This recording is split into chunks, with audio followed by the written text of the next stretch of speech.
This man is a gunman accused of crimes against humanity and unfortunately remembered by many Venezuelans. Some died because of his gunshots.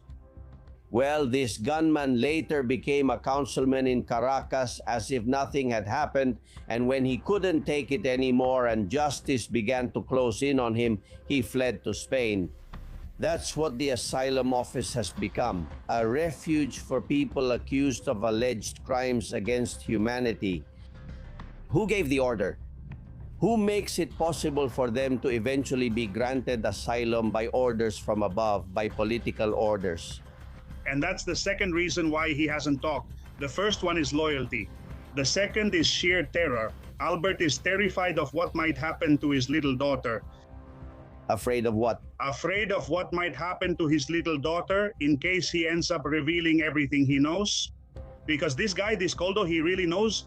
In fact, on his phone, he didn't have Pedro Sanchez saved as Pedro Sanchez, but as number one. He knows perfectly well the power of number one. I'll say it again, the son of the dark tetrad.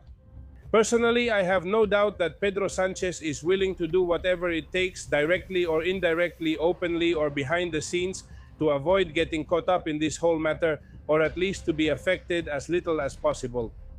And I would be very worried if I were in the defendant's seat like Koldo and Abalos are right now, honestly. Sadly, we can't expect anything from the armed forces because they've given in. They've also overlooked something crucial. Article 8 of the Constitution, found in the preliminary title. It's the foundation, a commandment, a direct mandate from the Spanish people to the armed forces. Defense was assigned to the armed forces, not the king or president. That's how it was set up.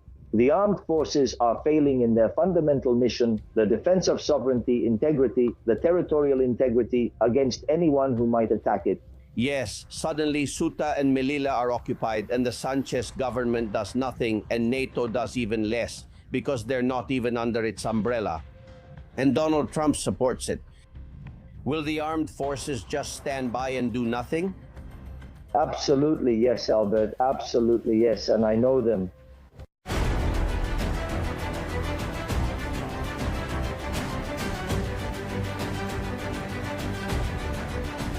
Castillon Confidential by Albert Castillon.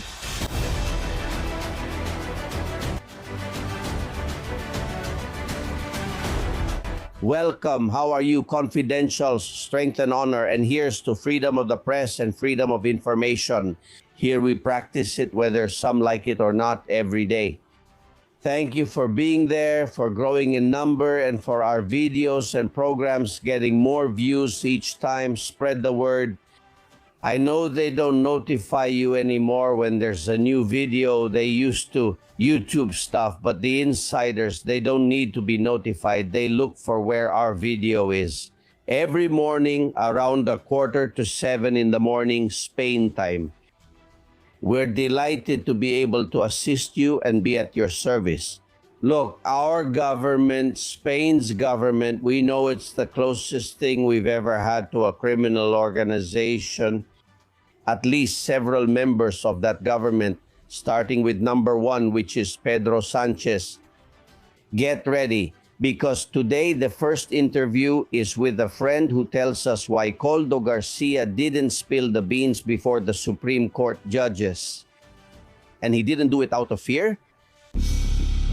Koldo knows exactly what Sanchez is like, and he's afraid of Sanchez and what he might do to his family if he talks. What that first guest is going to say explains the situation Spain is going through these difficult days much better. I hope you watch it, and especially that Feiju watches it. I would like Feiju or someone to give him that interview and for him to start understanding what we're talking about. Why am I telling you this? Because during these years, since Sanchez occupied, in my opinion, La Moncloa illegally, because he never won the primaries, not even in the PSOE, he cheated his whole life. Since Sanchez illegally took over the presidency of the government, what he has done is help, for example, criminals from friendly countries to take refuge in Spain. We have had a long list of criminals, of people who have committed crimes, who have had to flee their country of origin. And here they have been welcomed with open arms. It must be a code among criminals that makes them protect each other. There is an office called OAR, the Office of Asylum and Refuge. And in the last 7 or 8 years, it has taken special care in granting asylum and refuge to the friends of the Sanchez regime. We have received confidential information from some workers in that office who claim that it is true that asylum is granted or denied based on political directives, not because of an independent rule related to the country of origin or the risk faced by the person requesting protection from Spain if they return to their country. Here, asylum applications that do not meet the legal requirements are approved en masse. That's what workers at this Office of Asylum and Refuge tell us, cautiously and in a low voice. And they have special consideration for their own, for those recommended by someone from the government and many times by Jose Luis Rodriguez Zapatero. In recent years, when the situation in Venezuela has started to change, Zapatero, among others, has allegedly taken care of getting Chavista members out of the country, some with serious accusations, so that they are received in Spain as asylees. He helped the Attorney General Luisa Ortega get to Madrid, someone who, when a person tortured by the regime was forced to sign a document stating that they hadn't been touched, would say, "Yes, yes, let the next one in." Someone who collaborated with Chavismo and with the torture. He also did it with Rodriguez Zapatero's good friend, General Rodriguez Torres, whom he wanted to put at the top instead of Delcy Rodriguez. Someone also accused of torture, and with him La Tumba was created, that terrible place underground in the city of Caracas to imprison political prisoners. Well, and he did it with someone I want to talk to you about today, because right now he's free, walking around Tenerife, Richard Peñalver. He sends us a lot of information about Richard Peñalver. Venezuelans are there, and I appreciate it. This man is a gunman accused of crimes against humanity and unfortunately remembered by many Venezuelans. Some died because of his gunfire. He was part of the so-called Fifth Republic movement created by Hugo Chavez. And during the 2002 demonstrations, during the 2002 coup d'etat, this Richard Peñalver took his gun, took up position on high ground with other gunmen, and fired indiscriminately at unarmed protesters who were coming out into the street and heading toward the Miraflores Palace. This is not speculation. There is a video where you can clearly see how he does it.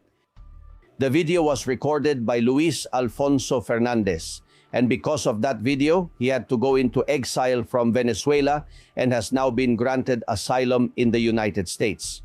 A few years ago, the great journalist Patricia Poleo from Factores de Poder, from that YouTube channel, published the video. This is it. His nationality, where is he from? Well, he was persecuted, according to him, in Venezuela, and he has requested political asylum. There you see Peñalver in a white shirt shooting his weapon at protesters. The crowd was peaceful and unarmed. 19 Venezuelans died in those events. 19 men and women simply for shouting freedom. Well, this gunman later became a councilman in Caracas as if nothing had happened. And when he couldn't take it anymore and justice started to catch up with him, he fled to Spain. That was in 2018. Sanchez had just arrived or was about to enter the Moncloa Palace. He asked for asylum, and at first they didn't want to give it to him. He first went to Gran Canaria and then to Tenerife, according to what we've been told. And in the end, he got the asylum he wanted. Just like other criminal Chavistas who have taken refuge in our country, he arrived with a lot of money, so much that they opened businesses. For example, his daughter set up Clarimar Peñalver, a company in Panama supposedly to launder part of that money. Peñalver is known by all Venezuelans as the Puente Laguno Gunman. He requested asylum at that Office of Asylum and Refuge, and in the end he got it. Today he lives with his 2 grown children in Puerto de la Cruz in Tenerife. And he lives happily, peacefully well, except when he runs into a Venezuelan on the street in the Canary Islands and they recognize him. That happened not long ago. What are you doing here? What are you doing here, Peñalver?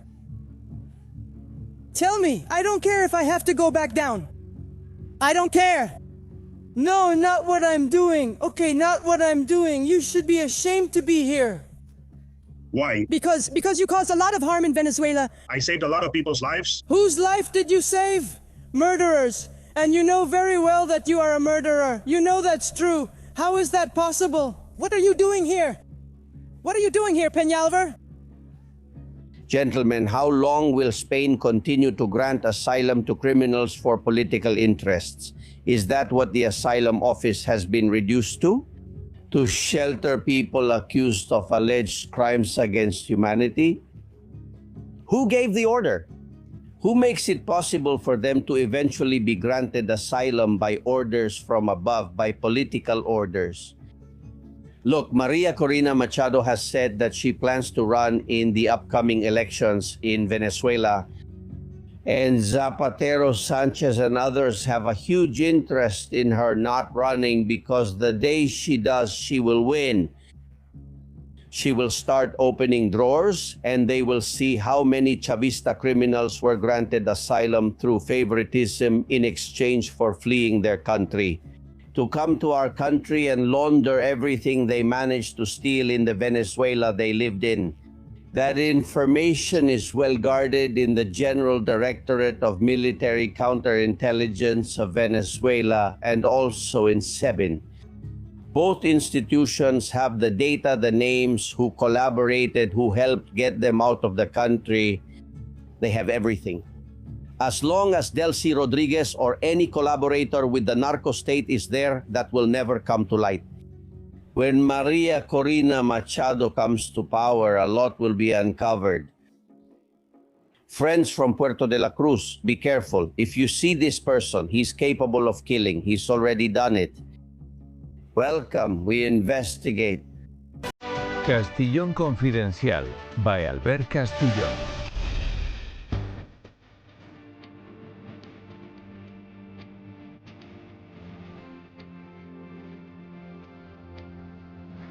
Gentlemen, the verdict is about to be reached, or almost, in the Mas case, the first major trial against the government of Pedro Sanchez.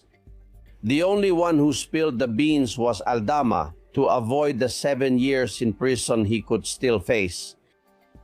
Many expected that either Koldo Garcia or Jose Luis Abalos would do the same. Without a doubt, they are keeping many more secrets than they told the judge, but they didn't do it. Both were very cautious, and in the case of Abalos, especially deceitful, as you know, even confronting the prosecutor.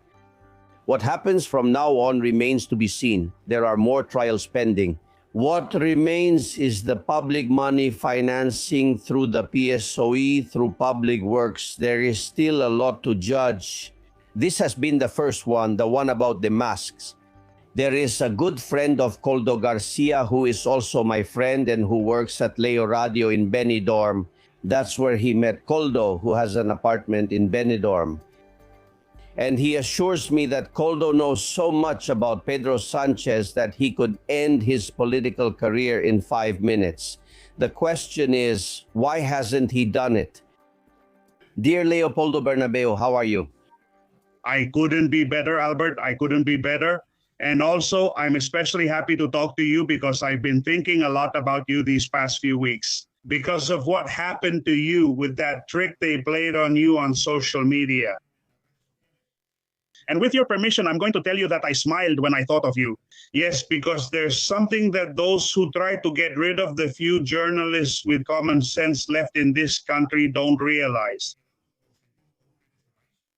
And I smiled because no matter how many tricks they play on you, on me, or on any free media outlet, don't they realize that what they're not exterminating is us?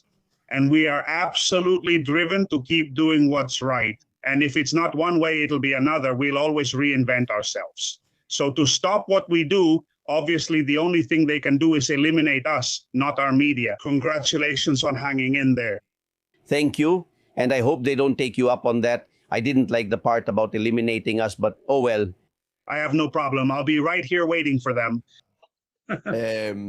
Why hasn't your friend Koldo spilled the beans? For two reasons. In my opinion, of course, obviously, I don't have the ability to talk to him like I used to anymore. Among other things, because my relationship with his lawyer has broken down. Absolutely, because I think his lawyer is the one who will send him straight to prison for many years if he's convicted.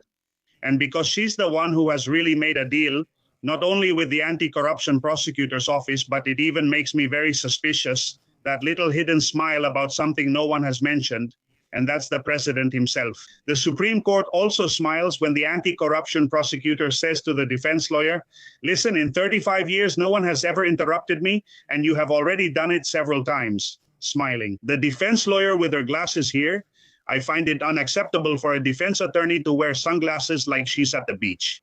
She also smiles, and even the president of the Supreme Court smiles as well. Obviously, everything is already arranged. Yesterday, we saw it when the new state attorney general arrived. Pedro Mato, sorry. But to Mato as well, he also said no to the anti-corruption prosecutor when faced with the possibility of reducing Aldama's sentence to less than 7 years.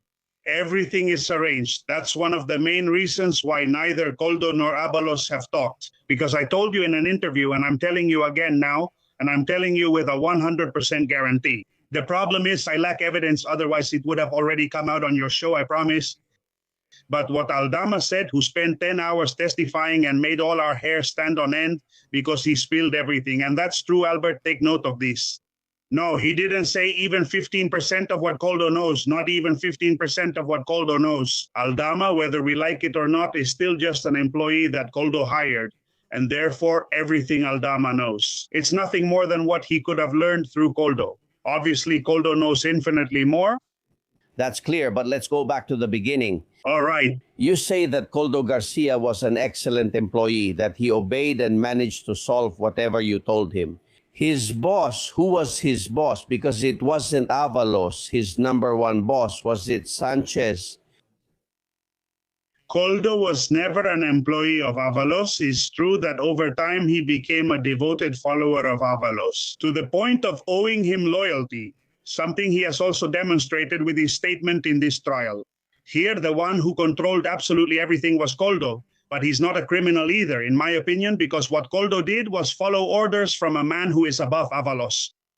We all know his name, and I'm going to tell you it's the son of the Dark Tetrad, as Rosa Diaz said, that he is the son of the Dark Triad. But no, since 2013, sadism was added to narcissism, Machiavellianism, and psychopathy in 2013. Check the internet. I'm not making this up.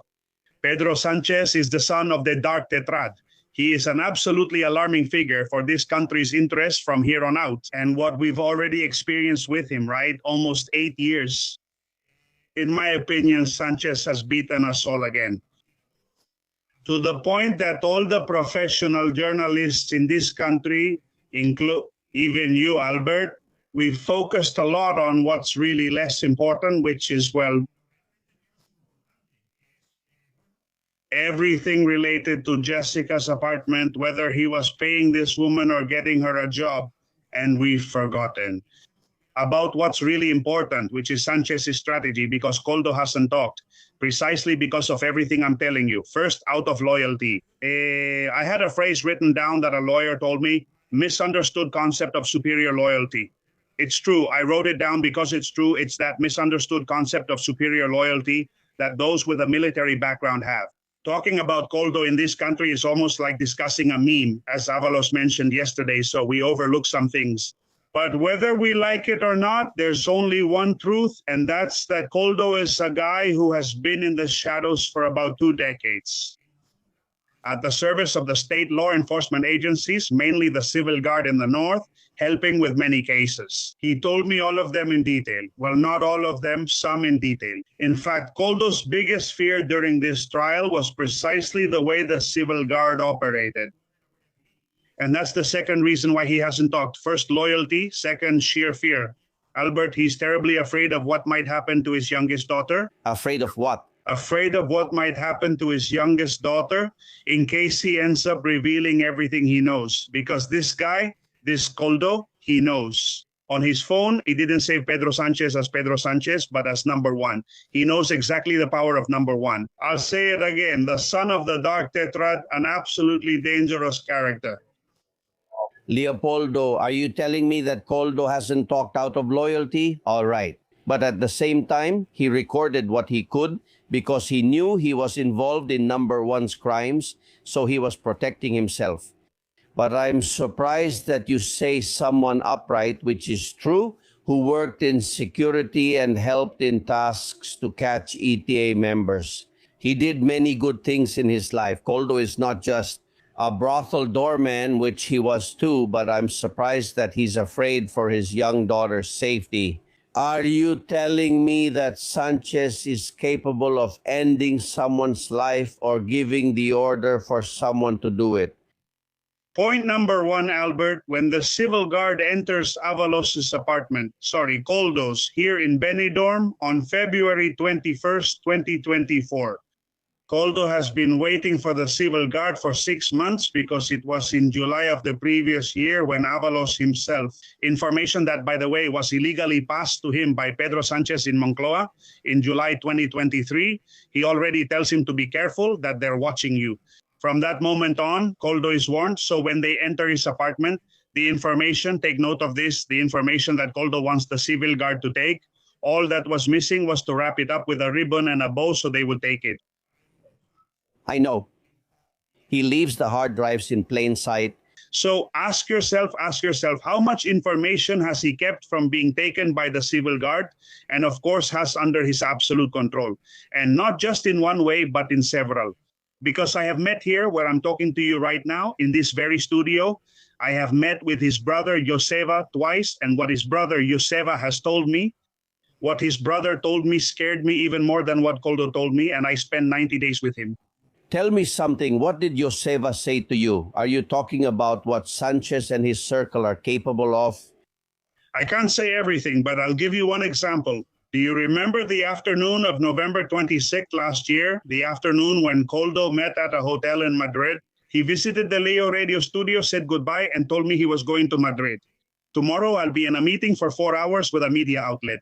I know there were two media outlets the whole afternoon.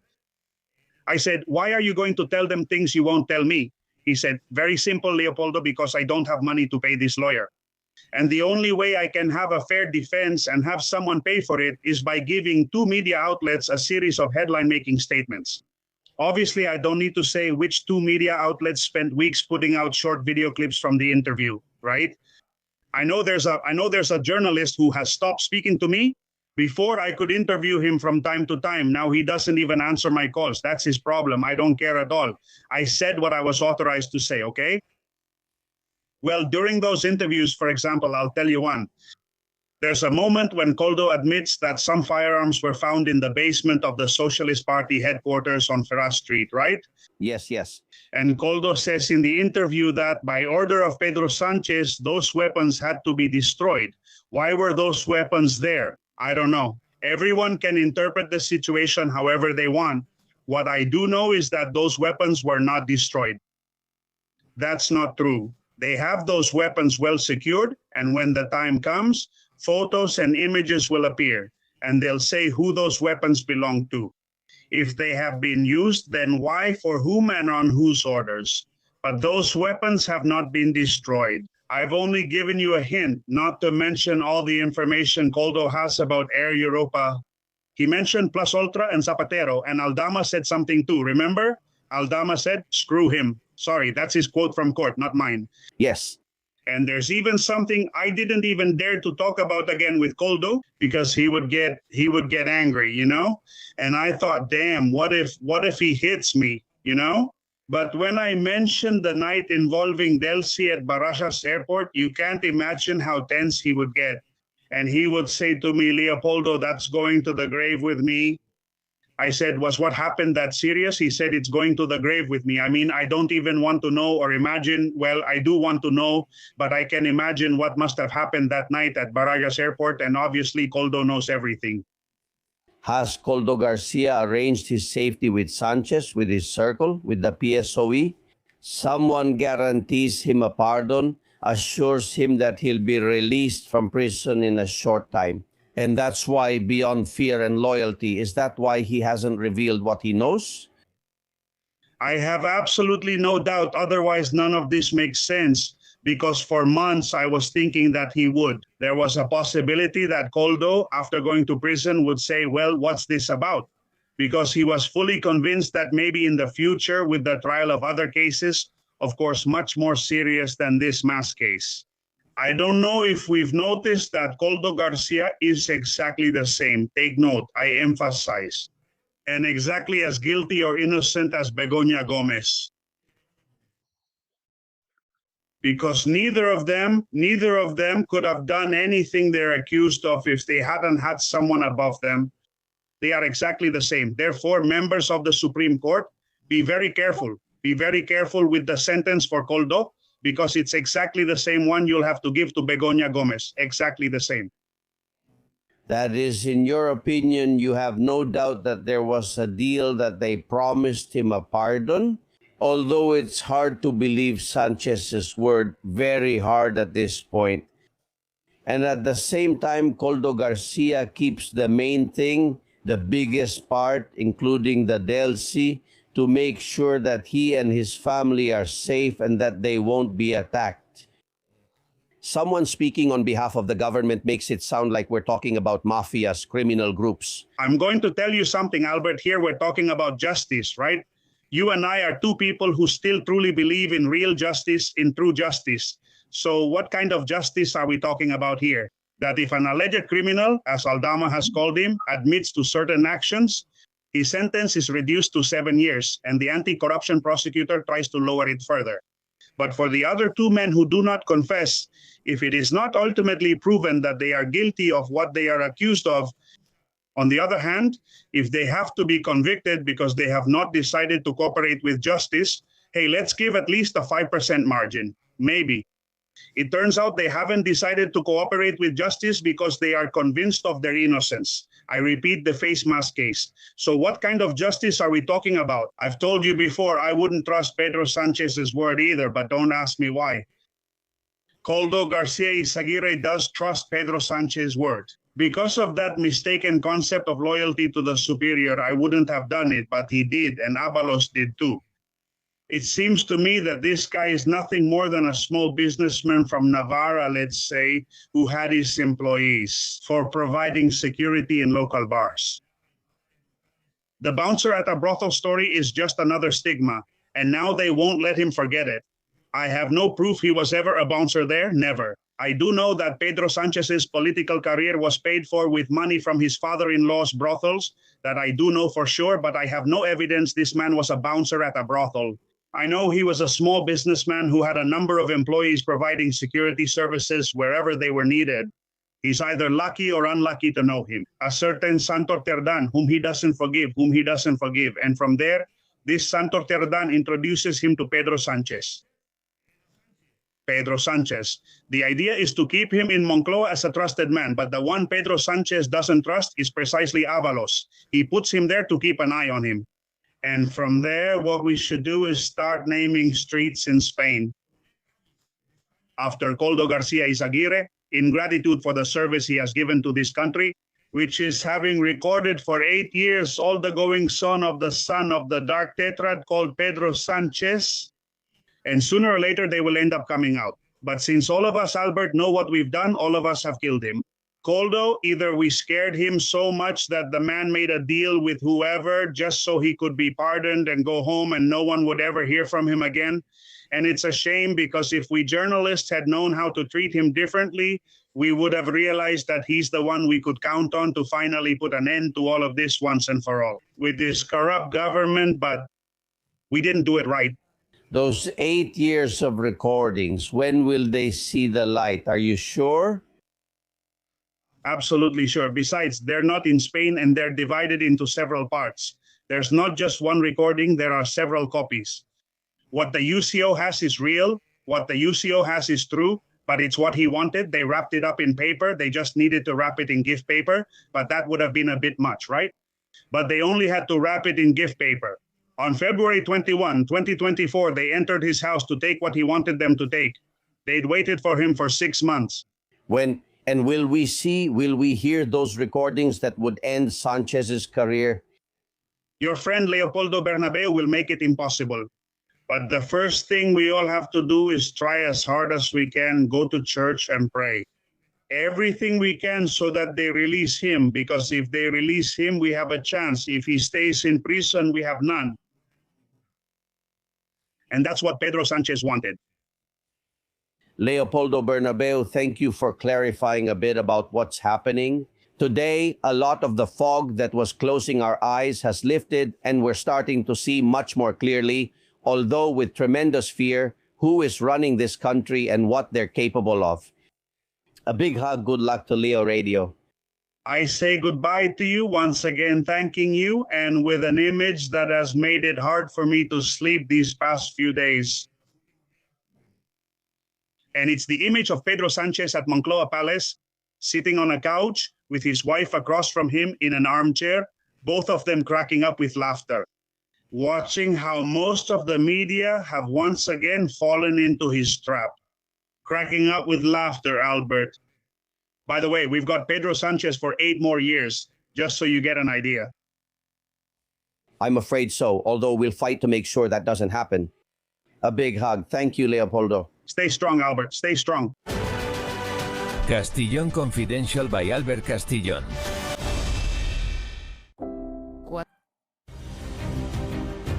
I don't know about you, but this conversation with Koldo Garcia's friend with the journalist Leopoldo Bernabeu has left me in shock. We knew that Sanchez was corrupt, that he led a criminal organization. But to get to the point where those who have worked with him are terribly afraid that he might do something to their family, the ones who are out on the street, what are we talking about, right? Now we better understand those words from Aldama saying he feared for his life. The shot fired at Aldama's car window on the Paseo de la Castellana in Madrid, or what Avalos' son said recently. I haven't received death threats. I've received threats telling me to keep my mouth shut, not to talk about Zapatero, not to talk about Pedro Sanchez, not to talk about the police or the civil guard, and not to talk about anyone. That's right, directly or indirectly. There must be a reason for that. Well, I want to finish by saying something very important. Let's leave families alone. If we mess with families, we mess with everyone's families. If they touch mine, I'll go after everyone's families. Even today, they're still very protected in this country. What applies to us applies to all. Now, this old statement from Avalos' son makes sense. In other words, we're saying, and it's being said by people who know the individuals involved, that while they're there, Avalos and Koldo in the dock, while answering to the judges, someone is threatening their families on the street. Someone sent by Sanchez, according to our guests. What are we facing? Is he capable of taking action? Leopoldo also told me that the weapons that were found in the basements of the PSOE headquarters on Ferraz Street were never destroyed, that they're there or somewhere else. Let's see, Ricardo Morado, you're a businessman, an expert in logistics and vice president of a small party. Is this what political parties are for? They shouldn't be, but it's clear that after that incident with the shots fired at Aldama's car, and after what we're hearing, this kind of pseudo-mafia behavior doesn't surprise us anymore. Well, I'll drop the pseudo. This is mafia-style behavior. Obviously, we don't have proof that it was Pedro Sanchez, but I also think that at this point, with everything we've learned so far, we don't really have any doubts either. Certainly, what we've been experiencing over the past weeks and months really seems like the script of a gangster movie.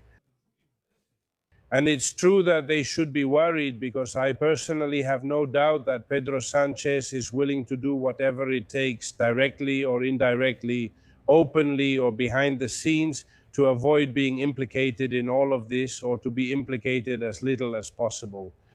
And I would be very worried if I were on trial like Koldo and Avalos are right now, honestly. Lieutenant Colonel Francisco Bendala, how are you? Good, Albert. Ricardo, how are you? The confidentials, a hug, thank you. And we thought it was just censorship, sending the tax authorities after us, threatening us, hacking our channels. It's much more than that, isn't it? It's much more, because sometimes we Spaniards don't realize that a wounded beast is the most dangerous beast. When you shoot at a wild boar and don't kill it, it runs. Climb up a tree, because it's worse than when the boar is healthy. It comes to mind, now I want to remember that famous Royuela case file with all the burden it carried also disappeared from the map after serving time in prison. But the thing is, as Ricardo said, we're dealing with a mafia, and you can't stop a mafia. You can't hold back. You can't be half-hearted when the moment of truth arrives. And the thing is, Albert, we're at the moment of truth.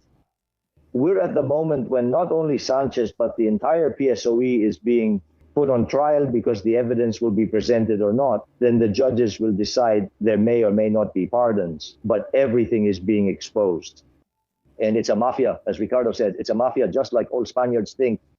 And we already know that mafias don't stop at anything. And this is very dangerous, because logically everything is at stake for them, Albert. Everything is at stake. Their whole lives are really on the line. And they're going to defend themselves, and they're not going to stop at anything. I repeat and excuse the redundancy, no half measures. Yeah. It's surprising. We're a bit in shock after hearing those statements that put the character in his place. I hope that someday everything comes to light and Sanchez ends up where he should, which I think you all understand what I mean by that. Well, you're going to see a video that I received from Sevilla. It gave me goosebumps.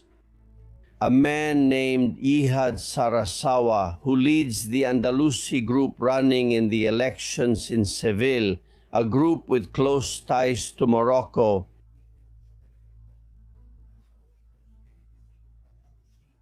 He stands in the center of the Plaza del Cid Campeador in Seville, with the camera aimed at the equestrian statue of El Cid on horseback.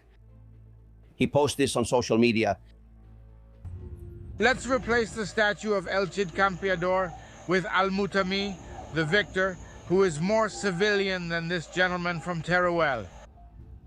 Long live Al-Mutamid. Let's see, who is Al-Mutamid? Al-Mutamid was the last king of the Taifa of Seville. He was born, by the way, this thing about him being more civilian than El Cid. Al-Mutamid was born in Portugal, in Beja, so nothing civilian about him. But he was the last Muslim king in Seville. The one speaking is Ihad Sarasawa, leader of the Andalusia party. He posted the video on social media. He says a lot of nonsense. For example, that El Cid was born in Teruel, in La Vida. So neither the Arab was born in Seville nor El Cid in Teruel. El Cid was born in Vivar del Cid in Burgos. And the statue is not just any statue. It's by an American woman named Anna Hyatt, who donated it to the city of Seville for the Ibero-American Exposition of 1929. But let's get to the important part. What is this Andalusia group, which was created in 2023 in Algeciras and keeps growing? Well, they want Andalusia to join Morocco. that Andalusia gives up its territory to Morocco as a protectorate, as a federal state, whatever it may be. And get this, the official language would be Arabic. They say that Andalusia needs to be liberated and that Morocco is not an absolute monarchy, nor is it a sultanate. Come on, it's a full democracy. Who's behind this party? Well, among others, the grandson of Blas Infante, Alejandro del Mas, a journalist. He says things like Ceuta and Melilla are part of Al-Andalus, etc., and they say they do it to defend Islamic humanism. In other words, they want to return to Al-Andalus, as always. This is not a coincidence, I'm sure, because they have their headquarters in Algeciras. They're very active on social media, and they take part in demonstrations. You'd have to be really dumb not to realize this is funded by Mohammed VI, right? You'd have to be really dumb, really naive, or just as delusional as they are. Let's make something very clear to this gentleman. In Morocco, it's not only a dictatorship, which it is, it's not only an absolute monarchy, it's not only a feudal monarchy, but the Sultan, in this case Mohammed VI, is the owner of the lives and property of all his subjects. But not just those who are in Morocco, but those abroad as well. Also, even though Moroccans have it in their constitution, when they take a second nationality, it's a lie because they still owe absolute personal and family loyalty to the Sultan. Let's see if we really understand what Morocco is. Therefore, behind these people, who may be the ones carrying out the actions, there is always the mastermind, who is the Sultan. Nothing moves in Morocco, not even a leaf falls, unless the Sultan orders it or allows it, among other things, because he still has family there. And we all know how the Sultan is capable of treating his subjects when he has something at stake. And I could tell a few terrible stories about what happens there. Therefore, what needs to be done is to outlaw this party, this little party. Why? Because it serves a foreign power, which is Morocco, which is also aggressive, which is expansionist. And they themselves, with what they're saying that you mentioned, Albert, are undermining and attacking our sovereignty, our identity, our independence. Therefore, what should be done immediately is to make it illegal. Democracy, if we want it to survive, has its limits and must defend itself. Against what? Against people like this, Albert? Albert. Can you imagine a complete turnaround with no money at all and them being financed by a power like Morocco? How easy, right? Very easy. And I would go a step further. These people shouldn't even be in my country. Besides banning the party, they should be expelled from Spain. I don't care if they're Spanish citizens. To me, they're not Spanish because they're against my country's interests. And therefore, I don't consider them Spanish citizens. You mentioned earlier, Albert, that there is a closer or more distant relative of Blas Infante related to this political party. Blas Infante, who is being honored by the person who is today the Popular Party's candidate for the regional government of Andalusia.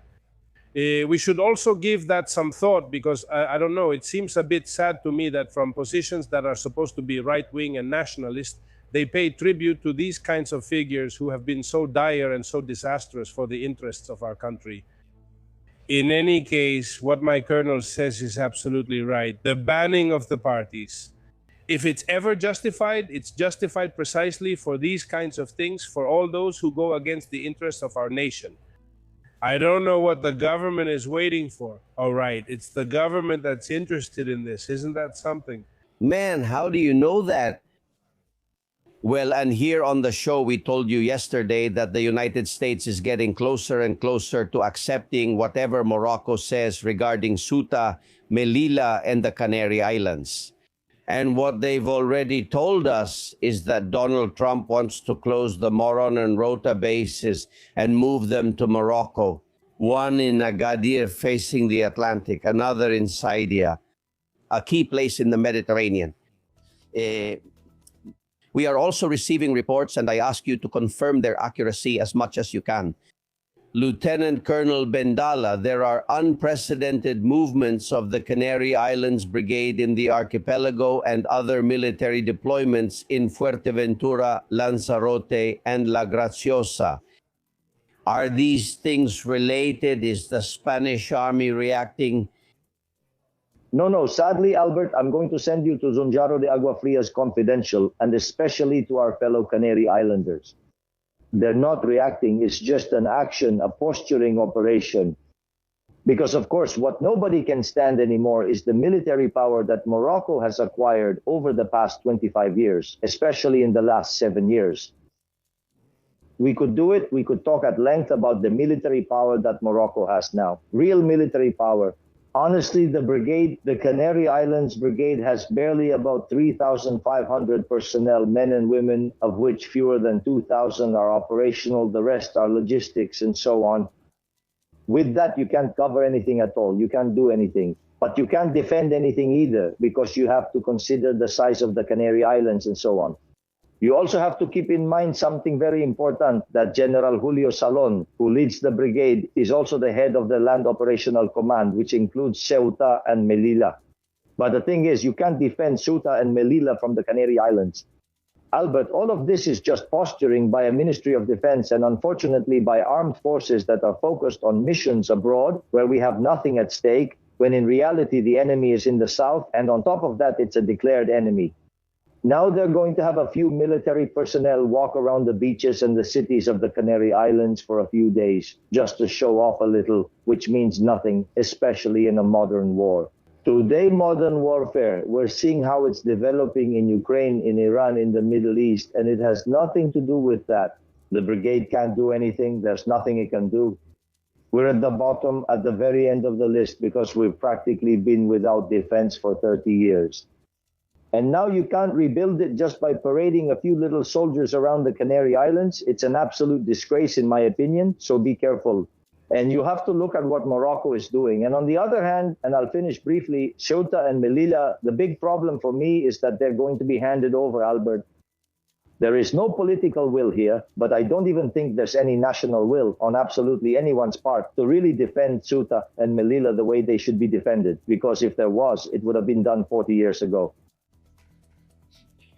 Marta is a confidant, and I think she's very romantic because she says that to solve it, we should do it through a royal wedding. Listen. No one has ever thought that another way for Morocco to unite with Spain would be through a royal marriage. Leonor with the son of King Mohammed, because they're about the same age. Look, if this happened, the daughter of King Felipe and Doña Letizia, the princess, I can see her wearing an Islamic veil and swearing on the Quran in 4 minutes. Come on, no, please don't do this to the child.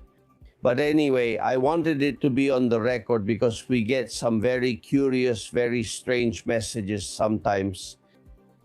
There's more about this issue, above all concern from the people who are in the area.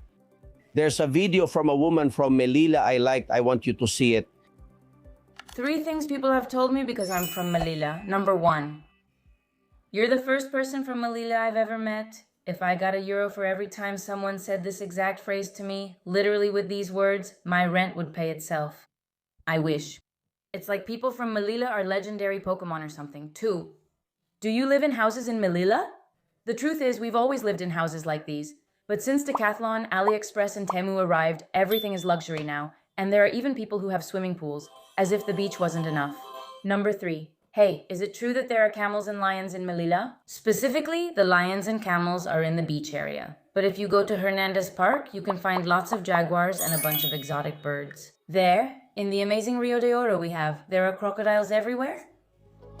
The cliches.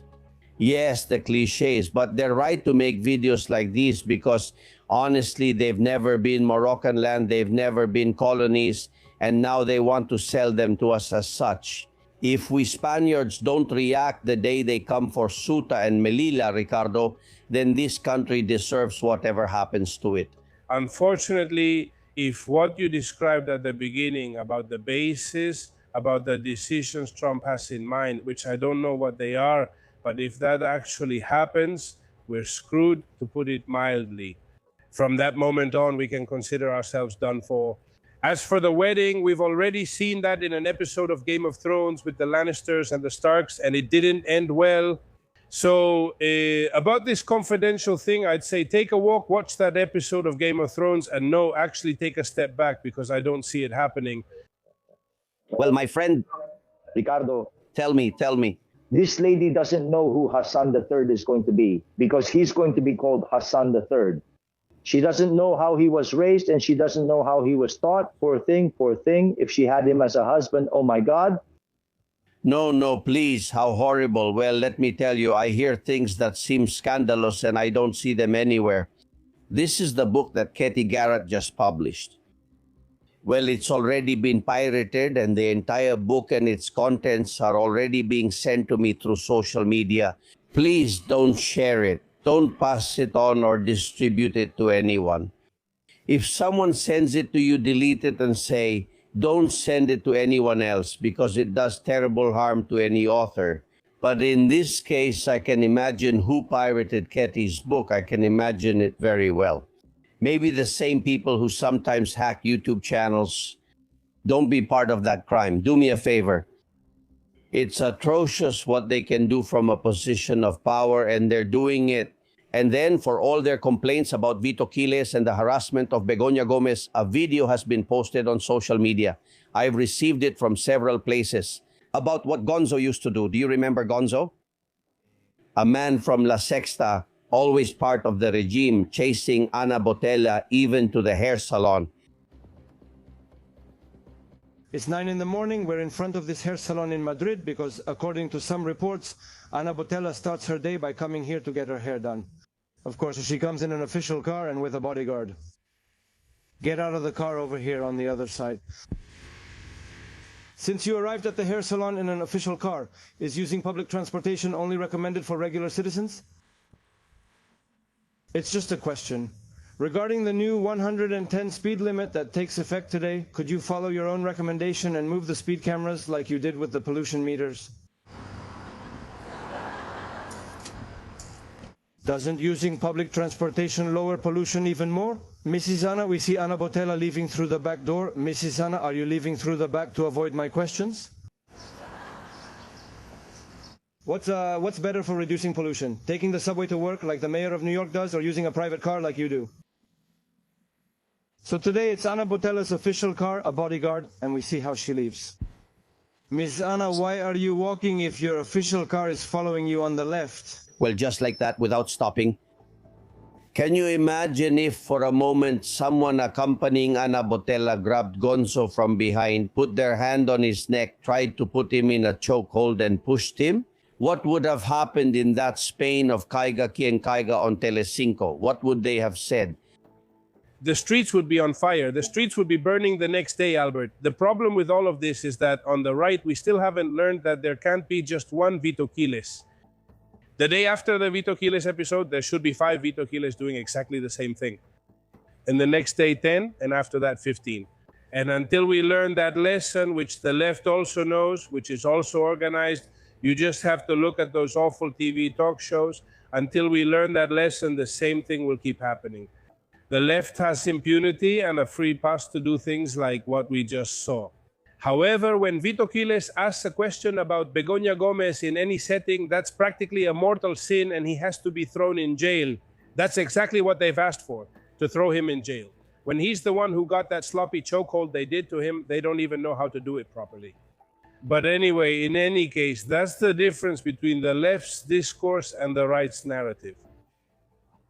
The left always has the upper hand because they've always known how to do those kinds of things very well and consistently, not in sporadic episodes like we do. It's true that they've always been better at the chokehold than the right ever since the Civil War. What I'm about to tell you now, Bendala, you're not a kid, you're of a certain age. When I tell you, I'm going to ask you not to run off and check yourself into a nursing home, okay? Promise me you won't do that. I promise. Let's see what you're getting me into. No, it's very simple. Let's see. I want you to look at this poster, which is official and sponsored with almost 150,000 euros by the Ministry of Social Rights. It's aimed at the women and men who help in nursing homes, assisting elderly people or people with functional disabilities or in any activity. Anyone who works in a nursing home. And the title is, Why Do You Help Me Get Dressed But Not Help Me Have Sex? It's a 4-hour course sponsored by the Ministry of Social Affairs, taught by someone named Matia Escola in the Basque Country, because this is funded by the European Union and the Provincial Council of Gipuzkoa, Foral de Gipuzkoa. And what do they want? Well, they want people who work in a residential center with elderly people or people with limited mobility, in addition to helping them get dressed, to also help them have sex. I guess by hand. I don't want to think about it. This course, to quote directly, is to promote active support in the intimate lives of the residents. Do they really believe that?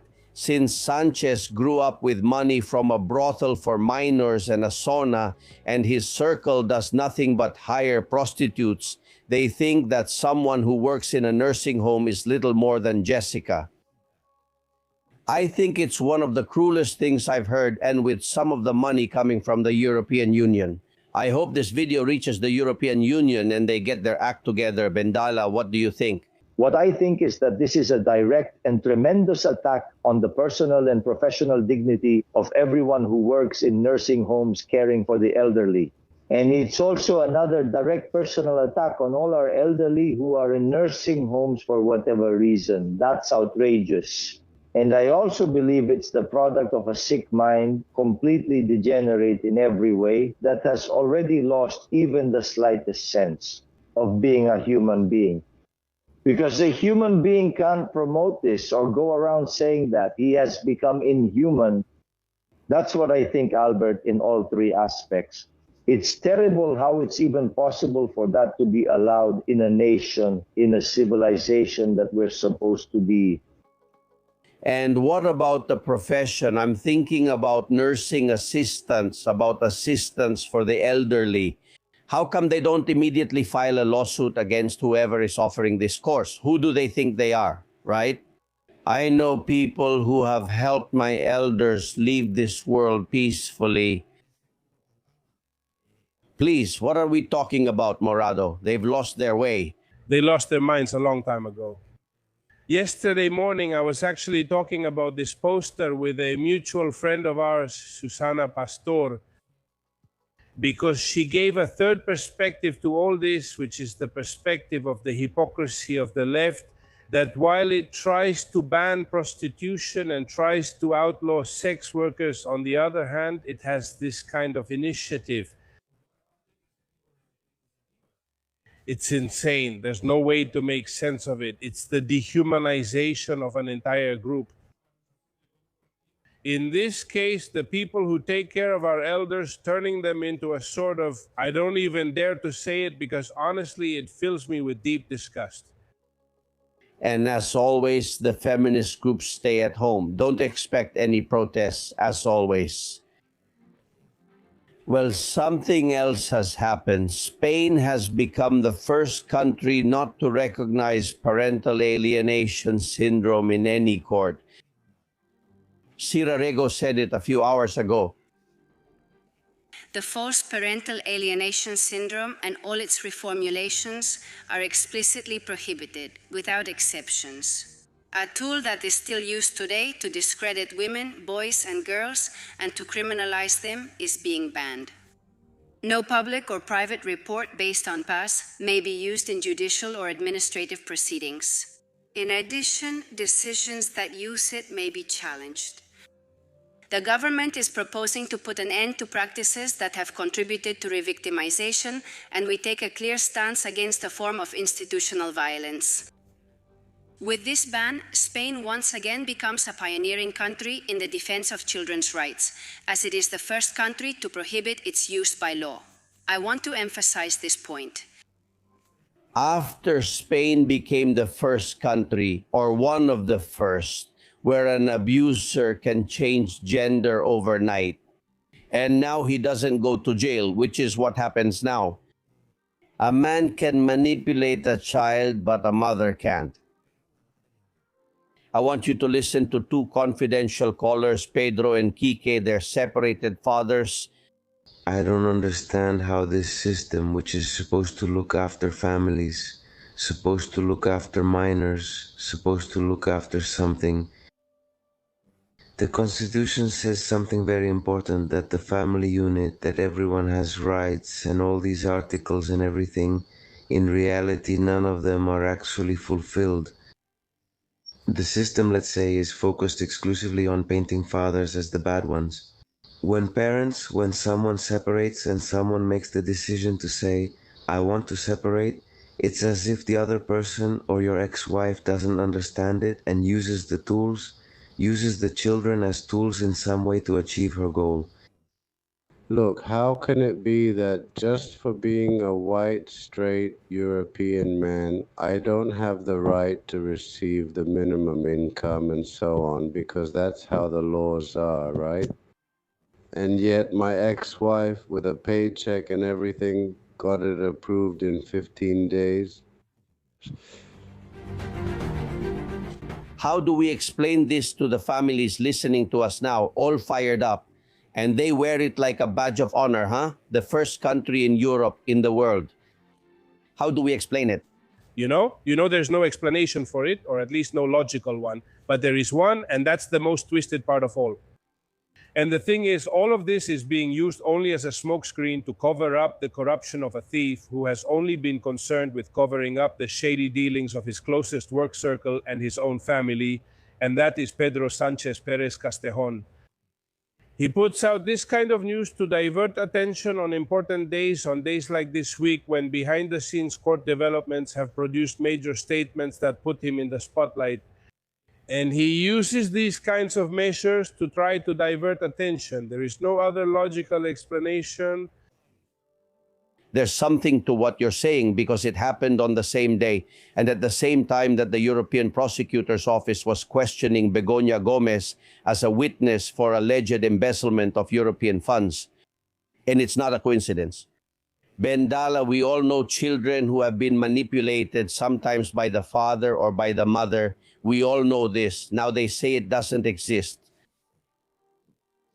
What do you mean it doesn't exist? Of course it exists. And it has even been promoted, as Ricardo is also saying, not only to hide other things, but also to confront. To pit men against women and women against men. To further destroy the family, which is the core of any society. To leave us devastated just as they have already left us devastated. And that is done with this feminism, which I believe has actually hurt women themselves the most. And it is the one that attacks women the most. They are the ones whose dignity has been most affected. They are not being defended. They are being impoverished. And in addition, society is being divided. Spaniards have been set against each other over ideological issues. But they also want to set us against each other over anything possible. This is just one more thing, because what they want is to fish in troubled waters. And that's true. You said it at the beginning. In this case, they are good fishermen. The problem, Albert, is that we let them. The problem is that there is a passivity. There is even an acceptance on the part of men. And there is no reaction either to say this goes against human dignity, whether it's a man or a woman. If it's a man, the same applies. But we don't do it. That's the problem. We need to wake up and mobilize, Albert. The victims of all this will be the children.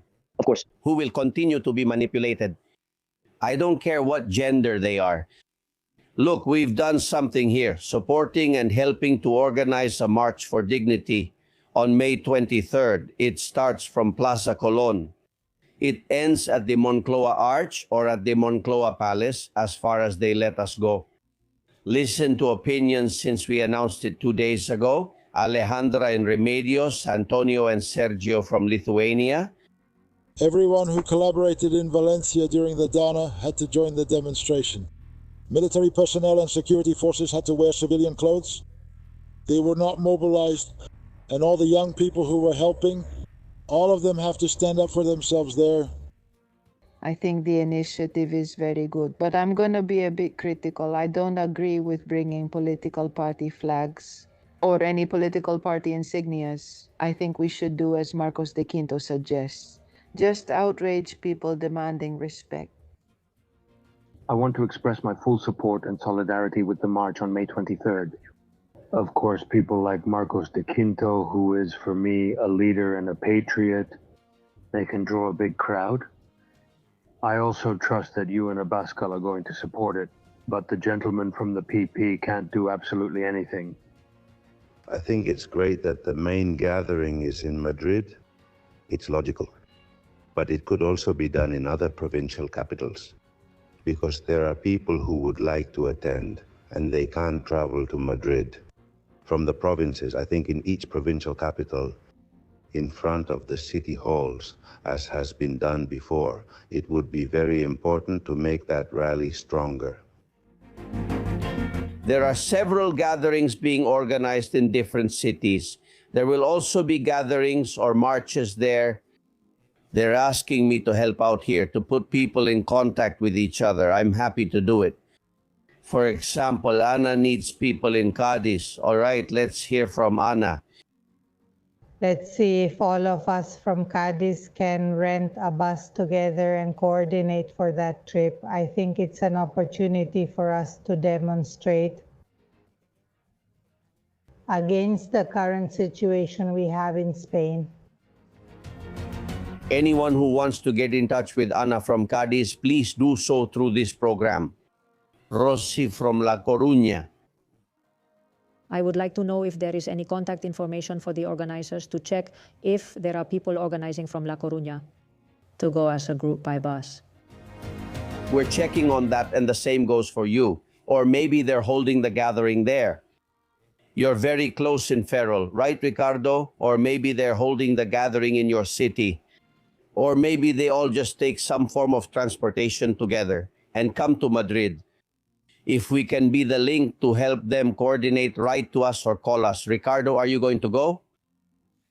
Well, most likely, yes. I'm trying to wrap up some work stuff and all that, but yes. Do you think that the million-dollar question, I want the Partido Popular to go? Because we have to start understanding that the PP and Vox, either they come to an understanding or we'll have Sanchez for 20 more years. But they haven't said they're going to go. Vox has. The PP, as always, dragging its feet. And look, they're even allowed to bring banners. Feiju can go if he wants, even on a throne, whatever he wants. No. However they want, but they need to be there. Besides, listen, we have to be united in this dramatic moment. I hope they do it. You know what happens? The problem here, and it's a shame to have to say this, but we have to be realistic, and that's the truth. The problem is that when we're in the middle of election cycles, that's all political parties care about. The interests of the Spanish people are being overlooked, which is very sad. I'm not just referring to the Partido Popular. This applies to everyone in general, just to be clear. Careful. What happens is that they're very thin-skinned, depending on the moment in the election cycle, and we're in one of those moments when political parties are extremely thin-skinned. So taking on that kind of commitment to support the public just for the sake of supporting, without trying to get anything in return, it's very difficult for a political party to do that. No, they're going to do it. They're going to be there and they're going to come. You'll see. Bendala, I want you by my side, okay? We'll be there, Albert. We have to do everything we can. I keep saying the same thing. Each of us has to do whatever little we can. Never leave this neighborhood without saying, I did what I could. That's why anyone has to be there at the Peron gathering, wherever it is, in whatever way they can, in this initiative, in any other initiative. That's what needs to be done. That's what scares them too, Albert.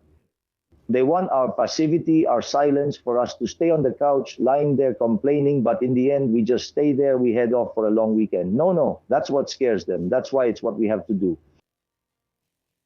Completely agree. We'll be there. I'll let you know a meeting place. All our followers who want to will join the march, and if you allow us, we'll broadcast the entire route live on our channel so that people can watch it in Brazil, in Argentina, in Australia, where we have followers, many Spaniards who can't follow us. I'm looking forward to that happening. Ana and Candelari discussed Ricardo's comments about the political class. I don't have any politicians. I don't have anyone The politicians in Spain are not my politicians or our politicians. They are a corrupt criminal mafia that is destroying Spain and all Spaniards. That European Union or those officials or those people who are there, they're not there for the countries or for the citizens, but for themselves. It's a position and a benefit they have that they wouldn't have anywhere else. And they're very comfortable, aren't they?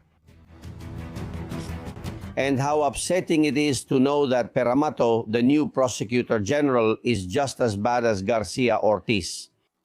What a shame, what a missed opportunity.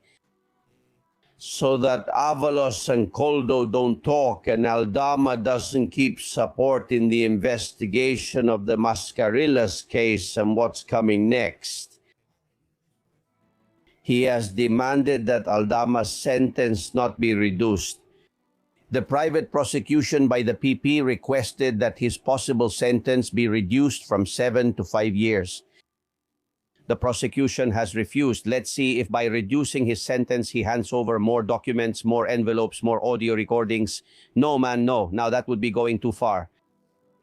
Bolanos says that the decision is up to the prosecution, which is independent. The decision is made by the Public Prosecutor's Office, and therefore it is the position and decision of the Public Prosecutor's Office as a whole, which of course we respect.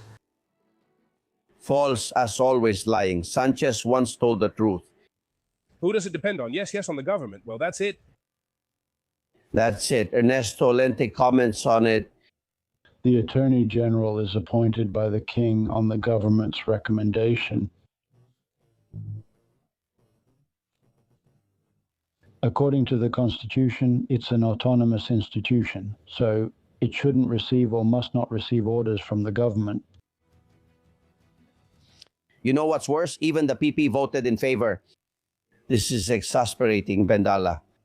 Hands tied. Those who cooperate with the justice system are extorted so that they serve more time in prison and don't cooperate, so they don't tell what they know about number one, about the boss. We're living through days best forgotten. Outrageous. It's terrible. It's really, it's scary. I think that Spain has been immersed for some time now, Albert, in possibly the most dangerous, the most serious crisis in its entire history. Just think about what I'm saying. And there have been some serious crises. But this time, the problem is that I see the issue lies within the Spanish people themselves in general. There isn't the kind of reaction that there should be. And of course, in that opposition, we've discussed it here, and Ricardo has explained it well, especially the PP, which continues as always to proclaim a God it doesn't believe in and a homeland it doesn't truly love. And it plays along because on top of that, choosing this individual who is not only more of the same, but is logically even worse than Garcia Ortiz, well, that's where we are. We're getting nowhere with this, Albert, just heading for the pit. And when we hit bottom, we'll just keep digging.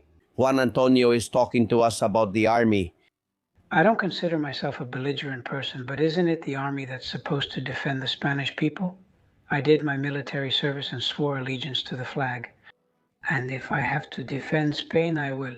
But for the interests of Spain, not the interests of other countries. So should we expect nothing from the army, Bendala? Well, Albert, sadly, we shouldn't expect anything from the armed forces because they've given in. They've also forgotten something very important, Article 8 of the Constitution, which is in the preliminary title. It's the foundation, it's a commandment, it's a direct mandate, from the Spanish people to the armed forces.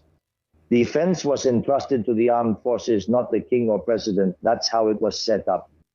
Buhicargo, Nothing Suspicious, explained it perfectly that Article 8 was included because due to Spain's history, there could come a time when politicians might lose their heads. It's in the official record in words better than mine.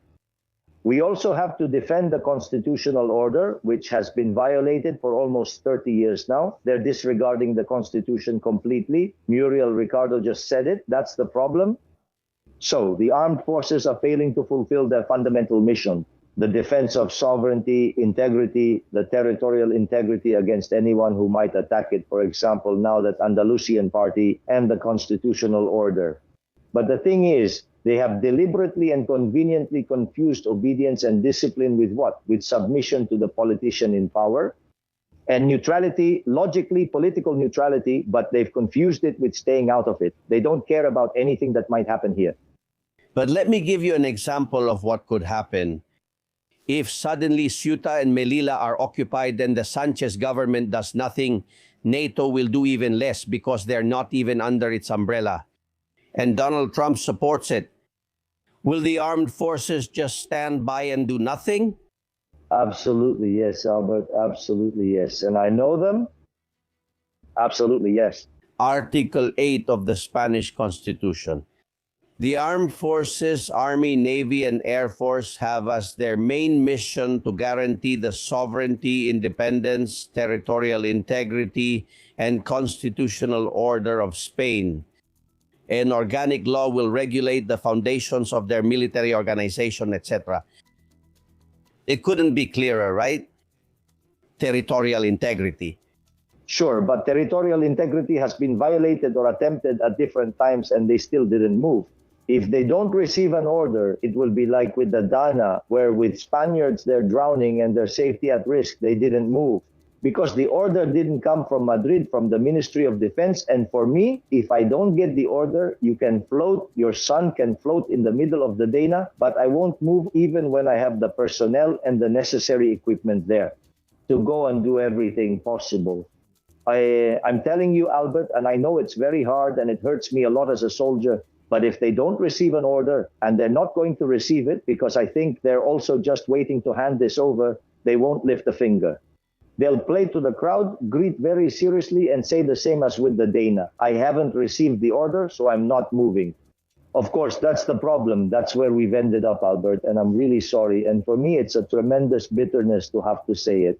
I was one of those who apologized, you'll remember, publicly to those who were there a few months ago during your celebration, to those who were present. I apologize for the lack of action by the armed forces, those soldiers. They don't have to wait for an order. And in the case of Ceuta and Melilla are the same. They don't need to wait for orders and must defend Spain, just as they did on May 2nd. That's the issue, Albert. They won't do anything if they don't get the order. Miguel, last message today about the withdrawal of bases in Spain, those in Moreon and Rota. Donald Trump has really disappointed me. We kept defending him, and now he goes and sides with those who are against him, with his enemies. Those who say NATO bases out of Spain, well, he takes them out of Spain. No, man, no. You owe me money, it's no big deal. I have the bases here because I want to. You don't like squatters? Well, the NATO bases are going to occupy Spain. I'd tell Pedro Sanchez that. Don't get smart or you'll be kicked out. I'm also disappointed with Trump in this regard, but don't forget who's number one. Look, if Moroccan intelligence supposedly wasn't blackmailing Sanchez because they hadn't found anything big enough on his phone, we wouldn't be where we are. Therefore, the number one responsible party isn't even Morocco. No, it's Sanchez. And then, yes, it goes all the way up to Trump and whoever else you want. Well, I don't want to leave feeling hopeless because despite everything, we've just completed 4 years. Morado, and you knew me from before and from how we started to where we are now. Yes, we fought hard, but we've achieved a lot of things. They're cornered, they're paranoid, half of them are in jail, the other half are about to go in. Sanchez is thinking about whether to stay or go to the Dominican Republic. We've done something, haven't we? I remember years ago a conversation you and I had on the phone. It was summer. This great channel for insider scoops hadn't started yet. It was just a project in the making, and we talked on the phone, and you said to me, Morado, I have something in mind. Let's see if we can make it happen. And look where we are now, Albert. Thanks to people, to real journalists like you, what's happening right now is happening. And I'm not just saying that lightly. I'm sure that without you, without your work, what's happening in Madrid, in those courts at Plaza Castilla, wouldn't be happening. In the same way as Ketty Garas, in the same way as many others who have sacrificed a lot personally and professionally along the way to reach this moment of defending freedom that's now taking place in the courts. I think we shouldn't lose hope. And look, I'm the one saying this, and I tend to be pretty pessimistic and a bit of a doomsayer about these things. But even so, I think we're not in a bad moment, Albert. We're at a time to stand firm, to stand our ground and not budge, not give up a single position to the enemy. And yes, I said enemy because they are enemies of Spain and enemies of freedom. And anyone who doesn't understand that they're enemies, not just opponents, but enemies, has a problem, and that person is also on the enemy's side. So we have to stay strong and keep moving forward with the support of all the news outlets and all our friends to go out into the streets, like on that day when we're going to go out to defend our nation and demand that those responsible for this situation leave once and for all, and to keep going without rest, Albert. As the gladiators in ancient Rome used to say, strength and honor. Yes, sir. Strength and honor. Dear Bendala, take care of yourself. Thank you. Albert, very quickly, you have done a lot, but you still haven't done everything you're going to do. You'll see, and we'll see it too. That's what a newcomer like me is telling you. Well, don't put any more weight on my back. It's starting to hurt a little already. Thank you, Morado. A hug. Ricardo, a big hug. To Giro 180, a hug. Friends, there's more. There are messages. The newsroom is here. Don't go away. You're listening to Castillon Confidential. You already know our podcast Castillon Confidencial. Now we're taking it a step further. The new digital platform is here, castillonconfidential.com, exclusive interviews, current news, and breaking updates, all in one place. Go ahead, get to know us and subscribe. It's free, don't miss anything. castillonconfidential.com, the information that matters, the truth without filters. There are some latest messages in the newsroom. Susana Gas, tell us. Greetings to you from the Castillon Confidential newsroom, always receiving lots of messages and opinions from our insiders. That's the case with Maria. She says that it's our own fault as Spaniards for choosing what we choose and voting for what we vote for, and not the countries that rightly focus on governing for their people's benefit. David tells us, as a Canarian, how he feels. If that were to happen, he's referring to what you mentioned yesterday, Albert, on the show about Morocco, Ceuta, and Melilla, and the United States. I would prefer an annexation by the United States over belonging to Morocco. Montserrat says that Spain helped many peoples. It helped many peoples, I don't know if you remember, and now it's alone letting itself be invaded. Balcero says congratulations on those 4 years, Albert Castellon, but also to the team and to all the insiders. Here's to many more multiples of 4. May we have a lot of strength in life and always move forward. Keep going no matter what happens. We're here, supporting you. 7 says that the Spanish government doesn't defend Spain. I don't know if you've noticed, but absolutely no one defends us. Jose Luis says, if number 1 falls, all corruption falls too. But do you really think number 1 will fall?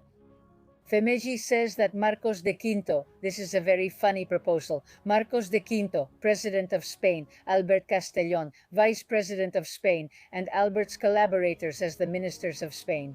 That would definitely be a real comfort for everyone. They also ask us when, and we remember the date of that demonstration, which isn't really a demonstration, but it is a march for dignity. We remember that it's on May 23rd, it will start at 10:30 in the morning, and of course, Albert Castillon will be there. And I don't want to say goodbye, Albert, without showing you this photo, which I find very funny and was sent to us by Monica. Here we are, part of the team, and it's really well done, very spot on. Thank you so much for this detail, and we'll continue with the comments. Thank you, Albert.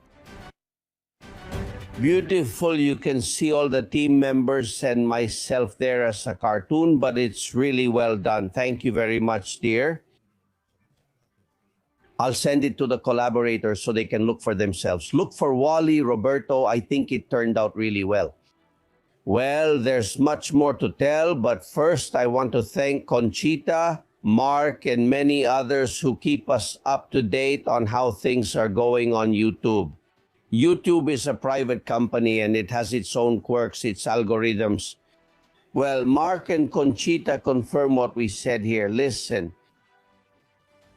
I suppose you already know from other people that it's not easy to find you. Before, I used to get up and while I was having breakfast, I would put on Castillon Confidencial, which used to come up first, and now I have to look for it. It's been like this since the stunt YouTube pulled on you. I haven't been getting notifications for 2 days. the videos. I mean, I have to look for you myself. I know, we're getting a lot of messages. Look, I think that if someone really wants to find us, they'll find us. We're not a channel that just uploads a video every now and then at random. We upload one every morning at 6:45 a.m. mainland Spain time from Monday to Friday. And every now and then a special, about one per week, almost always a special on Saturday. I really appreciate the effort you make to find us. They don't make it easy for us. Look, I say it all the time. If this were a cooking channel or a prank channel, there are channels that spend all day pulling pranks with millions of followers, and they make a lot more money and get into less trouble, so it would be very easy. This is not an easy channel for anyone. Not for YouTube either. Not for YouTube either. Google has its own agreements with the government. I mean, just having us here is already a lot. Letting us broadcast every day is almost a miracle. Keeping up a following of 400,000 across all the channels with just 4 friends is a huge boost. I don't ask for more, just let us work. Nothing more than that, just let us work. If they promote us less, well, then we'll go out and promote ourselves even more. I'm not the type to go whining to YouTube. No. I'm very grateful to YouTube for giving us the freedom to perform. With a lot of restrictions, sure. But what I say here, I couldn't say on any mainstream radio or television in Spain, and that tells you everything. Well, Odalis from Venezuela wants to thank us for inviting the documentarian Miguel Rix yesterday. It was such a pleasure to see you interview Miguel Rix. I consider him a great man, a great patriot. And little by little, we, the independent news outlets, are coming together on your show. Albert, thank you for this, for your work. Thank you very much, and Miguel will be here more often. He is a magnificent patriot, a great figure in documentaries and film, and I was delighted to discover him. I didn't know him before. I heard about him through people in agriculture out in the countryside whom he's helped a lot. And we all have to support each other. One more, Yvonne has sent me the truth about who's running Spain. The Godfather music is missing. I can't play it because of copyright, but just imagine it. To no one's surprise, the one running the country was already cheating before even getting into power. Rigging within his own party. To climb, to rule. Just imagine what he did in the general elections with the mail-in vote. We've had plenty of mediocre prime ministers, but this seems like something straight out of a Godfather movie. But without the music, without the glamour, just the dirty part, his circle, a string of scandals, a family under suspicion, open cases. All of them sitting in the dock or outright in prison. Public money, evaporated, contracts under suspicion, networks that protect each other. They talk about cleaning up while more and more crap piles up under the rug. They talk about ethics while no one takes responsibility for anything. And those on the inside know it, all of them. Now Susana Diaz is playing the victim. She said, the PSOE comes before us. Do you know what's above the PSOE, Susana? Spain. And you and all of you kept quiet and looked the other way in exchange for a salary, leaving Spain in the hands of this psychopath. You are not victims. You are guilty. It's magnificent. It's very well done. Our friends on YouTube may have seen some footage. There are a lot of people, but just listening to it is worth it. Well, Amparo sends me a message, and it's actually a really good one.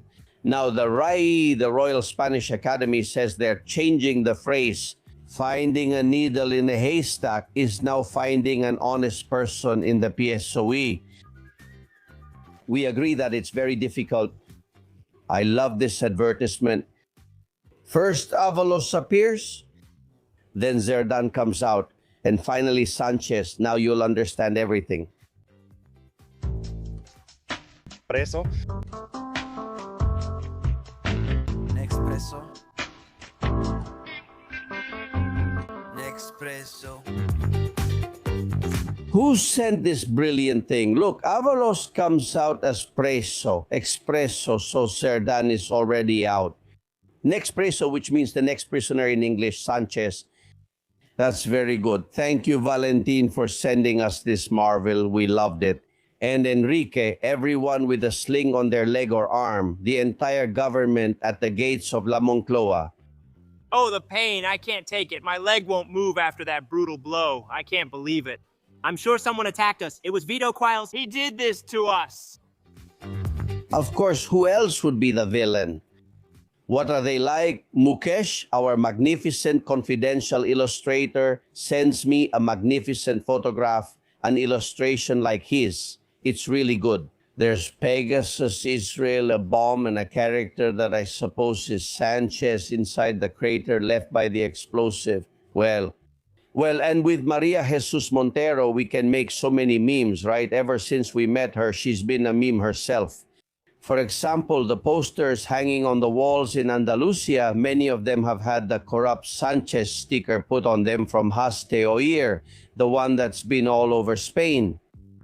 And there are animals that can't lie, like dogs when they see a poster of Montero. You don't like it, do you? Even the dog doesn't like your presence. Look, this one scares her, the scared one. She doesn't want to go down there. Of course. Let's go. Ready? Come on. Let's go. Even the dogs, they're so smart. They have a sixth sense. Well, thank you, Alfonso. Thank you, Monica Marino, for your donations. And thanks to those who are still looking for our rescue tool. I'm still getting emails. Well, I have about 15 or 20 left to hand out and then they're gone. Do it soon. albertcastillon7@gmail.com. You know it cuts seatbelts, it breaks glass. It's very useful. And what better keychain for your car? If you are a driver, a transporter, a motorcyclist, even for your children, for anyone who might need it, it's a way to finance the program and we send it to you anywhere, wherever you are. Thank you for helping us. More tomorrow. I'll be waiting for you here in La Trinchera, together. I know it. We're discreet. You're discreet. I'm discreet. Everyone's discreet. Everyone's discreet. But only for open minds. And for people who are wide awake. Wake up. From the trench, the bullets whistle and there's no way out. To get out there. Here, freedom has wings of wax. Albert Castillon. Susana Gash. You, Chica Castillo, and the others. Thank you very much.